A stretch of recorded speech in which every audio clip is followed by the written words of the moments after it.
NIM C204-23024 dari PSDK Unpad Morowali Fakultas Ekonomi dan Bisnis.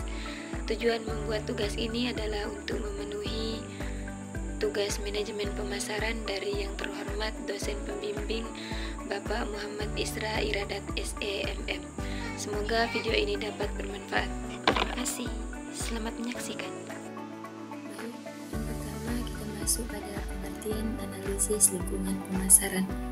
Analisis lingkungan pemasaran adalah proses mengidentifikasi faktor-faktor eksternal dan internal yang mempengaruhi kinerja pemasaran suatu organisasi dengan tujuan untuk memahami peluang dan ancaman di pasar serta menyesuaikan strategi pemasaran agar lebih efektif.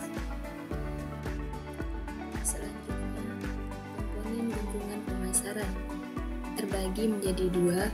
Yang pertama yaitu lingkungan mikro, adalah faktor-faktor yang secara langsung mempengaruhi aktivitas pemasaran suatu perusahaan. Faktor-faktor yang termasuk adalah yang pertama pemasok, yaitu pihak yang menyediakan bahan baku atau komponen penting bagi bisnis. Yang kedua, perantara pemasaran, yaitu pihak seperti distributor, pengecer atau agen. Yang ketiga, pelanggan, yaitu target pasar atau konsumen yang membeli produk atau layanan. Yang keempat, pesaing, yaitu bisnis lain yang menawarkan produk atau layanan serupa. Yang terakhir, publik, yaitu kelompok atau individu yang memiliki kepentingan atau pengaruh terhadap bisnis tersebut, seperti media. Komponen lingkungan pemasaran yang kedua, yaitu lingkungan makro, adalah faktor-faktor eksternal yang secara tidak langsung mempengaruhi kinerja perusahaan dan tidak dapat dikontrol perusahaan. Faktor-faktor lingkungan makro antara lain yang pertama demografi. Demografi melibatkan analisis terhadap perubahan dalam populasi seperti usia dan jenis kelamin. Yang kedua ekonomi, yaitu kondisi ekonomi seperti tingkat inflasi, suku bunga, dan pengangguran. Yang ketiga, sosial dan budaya, seperti tren sosial, nilai budaya, perubahan gaya hidup. Yang terakhir, politik dan hukum, yaitu kebijakan pemerintah, stabilitas politik, peraturan, dan undang-undang yang berlaku.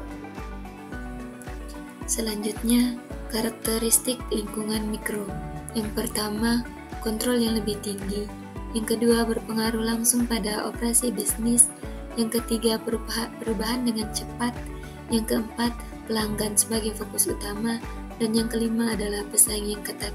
Contohnya, dalam analisis lingkungan mikro adalah menilai kekuatan pesaing dan memahami bagaimana mereka mempengaruhi penjualan produk atau layanan perusahaan, serta mengevaluasi pemasok berdasarkan kehandalan dan harga.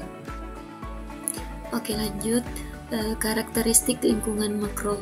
Yang pertama, tidak terkendali oleh perusahaan. Yang kedua, skala luas dan umum. Yang ketiga, perubahan yang relatif lambat. Yang keempat, tren jangka panjang. Yang kelima, mempengaruhi semua industri. Contohnya yaitu perubahan dalam kebijakan lingkungan pemerintah dapat mempengaruhi cara perusahaan harus beroperasi, serta memperketat regulasi emisi karbon yang akan mempengaruhi industri manufaktur secara luas. Selanjutnya ada model analisis lingkungan pemasaran. Yang pertama, SWOT SWOT, analisis untuk menganalisis kekuatan, kelemahan, peluang, dan ancaman.